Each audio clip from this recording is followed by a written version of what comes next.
mendekati Tracy perlahan-lahan hendak menciumnya, namun tiba-tiba Tracy mual dan hampir muntah ke badannya. Billy menghindar dengan spontan. Ia tak menyadari Tracy menaruh pil putih ke dalam gelas Billy.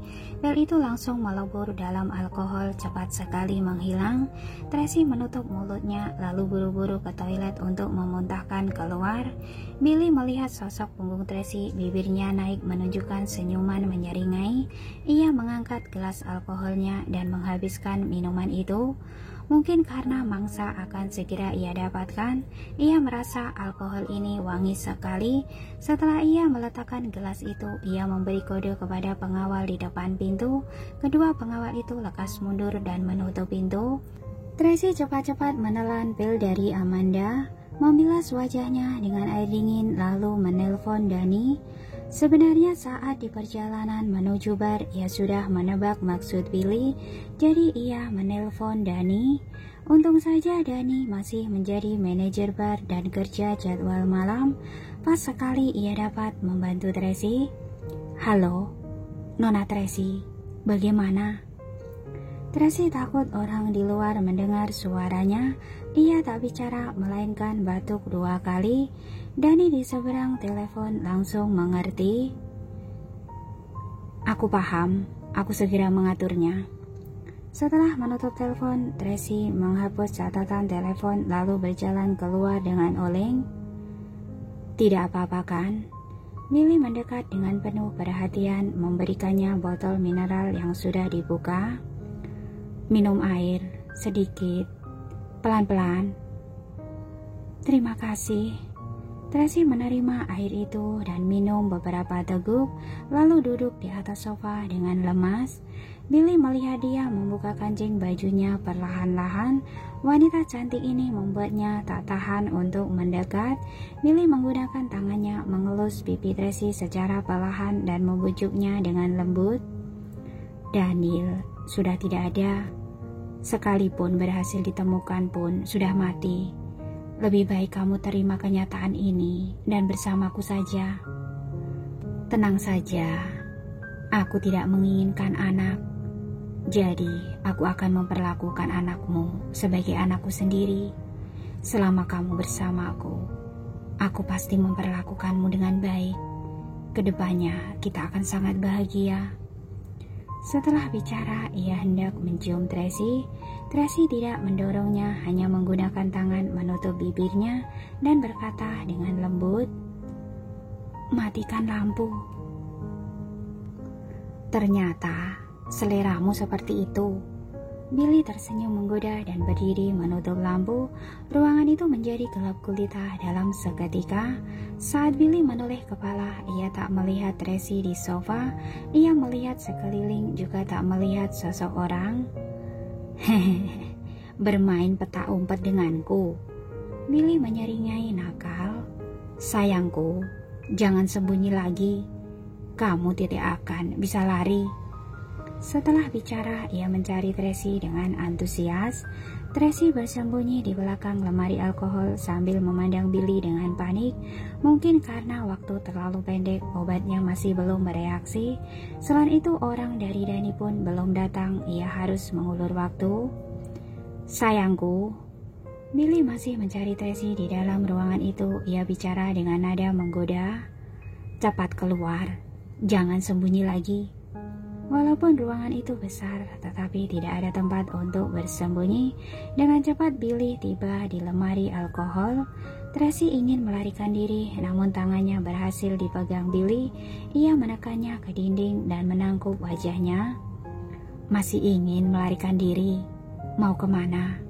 ucapnya dengan suara rendah. "Lepaskan aku."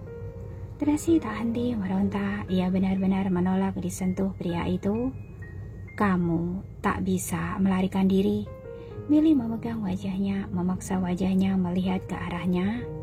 "Tracy, kamu adalah wanitaku." Setelah bicara, ia hendak menciumnya. Pas di saat ini terdengar suara berisik di luar, ada orang menabrak pintu. Billy menghentikan aksinya untuk sesaat. "Boy, kalian semua sudah mati." Pengawalnya tak menanggapi, ia terpaksa melepaskan Tracy dan pergi memeriksa. Di saat ini di bagian jendela ada suara. Tracy menoleh melihat Dani sudah menyelundupi gadis berpakaian rok hitam yang memiliki perawakan tubuh sama seperti Tracy. Ia lekas memberi kode pada Tracy. Tracy lekas keluar lewat jendela dan bersembunyi di balik jendela. Di saat bersamaan, Billy membuka pintu dan melihat beberapa pemabuk sedang berbuat onar di luar. Kedua pengawalnya sedang mengatasi mereka. Dua gadis mabuk lainnya menggunakan sepatu hak tinggi. Mereka mengetuk pintu ruangan. Ketika melihat Billy keluar, mereka menjatuhkan diri ke badannya. "Enyah!" Billy mendorong mereka dengan jijik lalu memarahi pengawal. "Kalian ingin mati?" "Baik, Presiden Daniel." Kedua pengawal segera membereskan gadis pemabuk itu dan kembali menjaga pintu. "Jaga baik-baik." Billy melototi mereka dengan dingin. "Jangan mengganggu hal baikku." "Baik." Kedua orang itu menundukkan kepala dan tak berani bicara lagi. Malam ini adalah momen spesial. Billy tak bisa membawa pengawal lainnya. Ia terpaksa membawa dua orang kepercayaannya ini. Karena jumlahnya sedikit, mereka sulit menghadapi hal kecil seperti ini. Billy kembali ke kamar lalu mengunci pintu kamar. Sekarang ia merasa tubuhnya bergairah. Ada darah mendidih yang mengalir dari perut ke bagian bawah kepalanya. Sekujur tubuhnya seperti terbakar api, sangat gerah. Ia membalikkan badan dan melihat Tracy yang sedang meringkuk gemetaran di atas sofa. Ia semakin tak sabar. "Sayangku, aku datang." Ia menerjang bagaikan serigala kelaparan, menciumnya dengan liar dan melampiaskan segala hasrat dan keinginannya. Awalnya wanita itu bersikap pasif, tetapi dengan cepat ia mengikutinya. Dalam kamar itu terdengar suara gariah dan panas seperti api yang membara. Dari luar jendela, Tracy meyakini rencananya berhasil. Ia lekas menarik Dani pergi. Dan tiba di sebuah ruangan kecil kosong, Tracy bertanya dengan suara rendah, "Bagaimana dengan wanita itu? Apa bisa diandalkan?" "Anda tenang saja, pasti bisa diandalkan," Dani berkata dengan yakin. "Aku sudah membantunya banyak hal. Ia berutang budi padaku. Kali ini juga memberikannya uang. Ia tentu saja menerima penawaran ini. Aku juga sudah menjelaskan kondisinya padanya. Ia tahu harus berbuat apa." "Baguslah kalau begitu." Tracy menghela nafas. "Kamu bantu, awasi dia. Jangan sampai ketahuan. Kalau tidak, kita benar-benar akan gagal." "Nanti aku jaga di sana dan pasti akan membereskan hal ini untukmu." Untuk menghindari kesalahan, Dani kembali berjaga. Tracy menunggu di dalam ruangan sebelah sini. Ia berharap cara ini dapat berhasil membodohi Billy. Sudah tengah malam pun bar itu masih hidup. Tracy menghitung waktu dan menunggu pesan dari Dani. Akhirnya pada pukul 4 subuh, Dani mengirim pesan. "Oke." Tracy lekas kembali ke tempat sebelumnya. Dani telah menunggu di samping jendela sana. Ketika melihat Tracy datang, ia segera memberi kode. Wanita di dalam ruangan telah keluar. Ia mengeluh sambil memeluk pinggangnya. "Tubuh pria ini kokoh sekali. Total melakukannya sebanyak 5 kali. Sekarang ia sudah kelelahan tertidur di sana." "Shh, cepat pergi." Dani mendesaknya dengan suara kecil. Wanita itu memeluk pinggangnya dan buru-buru pergi. Tracy kembali masuk dari jendela lalu memberi kode pada Dani mengisyaratkannya cepat pergi. Dani agak cemas, tetapi agar tak mengacaukan rencana, lebih baik menutup jendela dan buru-buru pergi. Dalam ruangan itu gelap gulita. Di luar ruangan tetap saja ramai. Billy berbaring menyamping di atas sofa. Ia mendengkur sedikit, benar-benar tertidur lelap. Pakaian Billy berserakan di lantai. Di sebelahnya ada tumpukan sampah. Di dalam kamar ada bau khusus yang meruap. Dapat dilihat telah terjadi pertempuran hebat tadi. Kedua pengawal sudah berjaga semalaman. Mereka menguap sepanjang hari dan kelelahan. Mau tak mau mereka mengeluh. Di dalam sudah tidak ada suara. Seharusnya sudah selesai kan? Kalau begitu kita gantian tidur saja. Tracy merobek kerah pakaiannya dan mengacak-acak rambut, memasang ekspresi dan berpura-pura menerobos keluar dari ruangan dengan antusias. "Oh?" Kedua pengawal itu terkejut, mereka tertegun sejenak, lalu menghalanginya. "Presiden belum bangun, kamu tak boleh pergi." "Enyah." Tracy mendorong mereka dengan marah. "Maaf." Kedua pengawal tetap memilih menghalanginya, tak membiarkannya pergi. Ketika Tracy saling dorong-mendorong dengan pengawal, Billy yang berada dalam ruang terbangun karena berisik. Ia tampak mendengar suara samar-samar, tetapi ia berusaha membangunkan dirinya. Di saat ini Naomi dan Cecil juga tiba dan melihat dari kejauhan Tracy sedang dihalangi dua pengawal.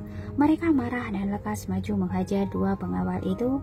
Tracy mau tak mau tercengang kenapa mereka bisa kemari. "Nona Tracy, Anda baik-baik saja?" Cecil dan Naomi terkejut saat melihat pakaian Tracy yang berantakan dan rambut kacau. Tracy baru saja hendak bicara, terdengar perintah dingin dari dalam ruangan. "Berhenti!"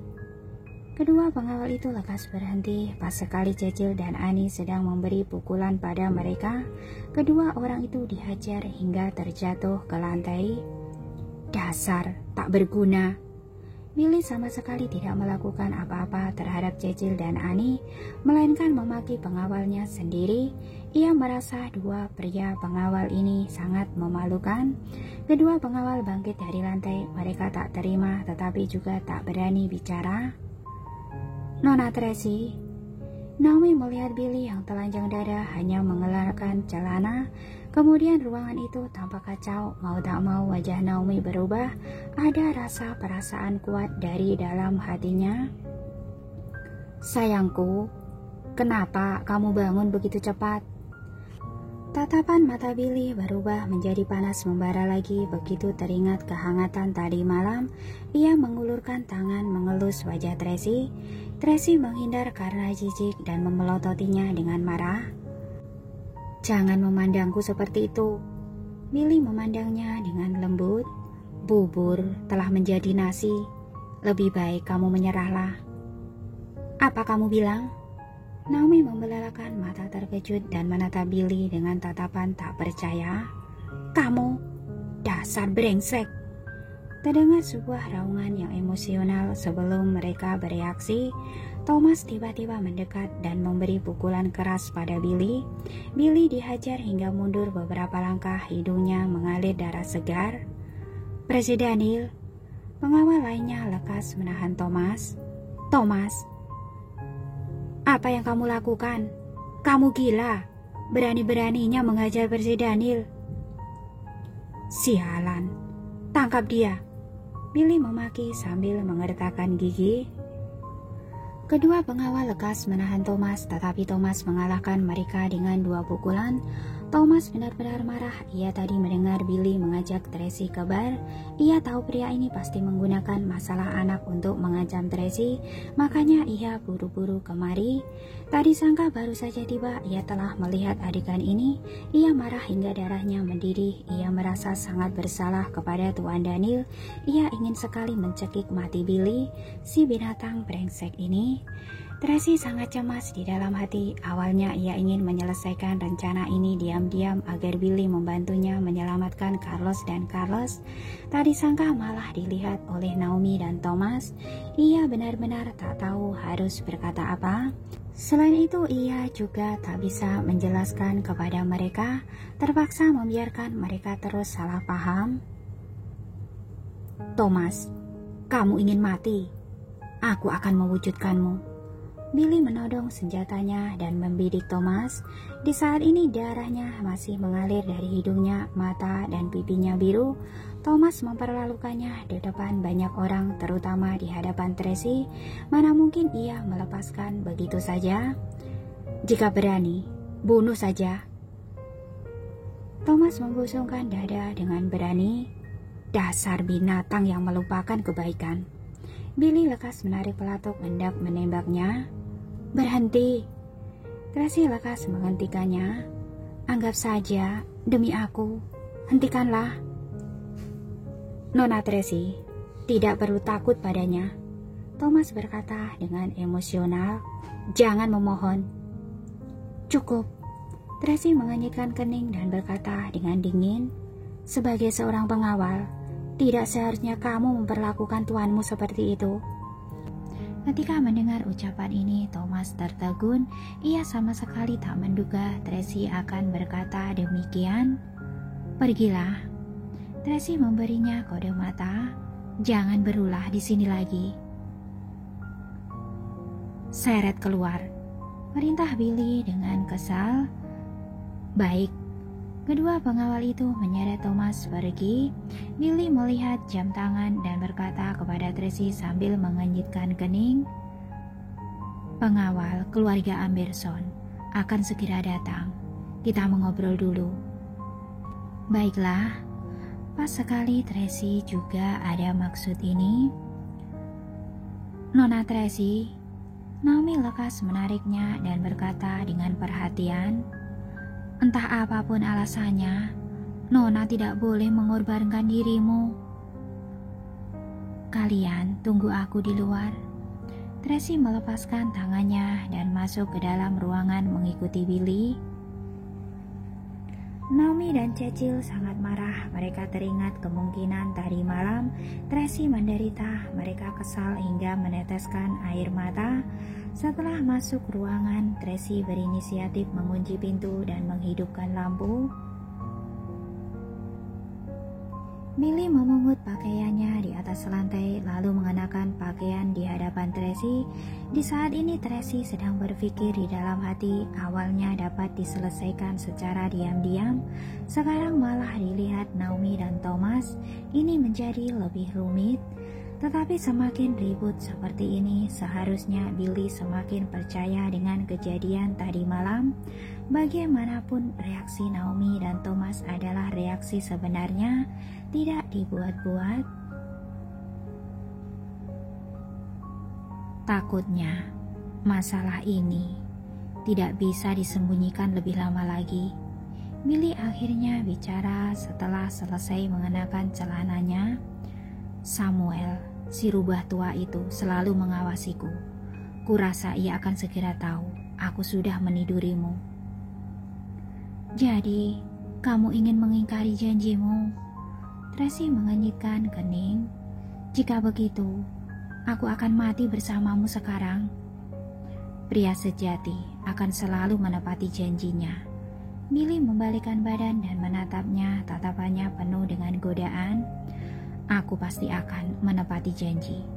Aku akan segera mencari tahu keberadaan anakmu dan memberitahu lokasinya padamu. Tapi, apa kamu bisa menyelamatkan mereka? Itu tergantung dirimu sendiri. Benarkah? Tracy setengah percaya.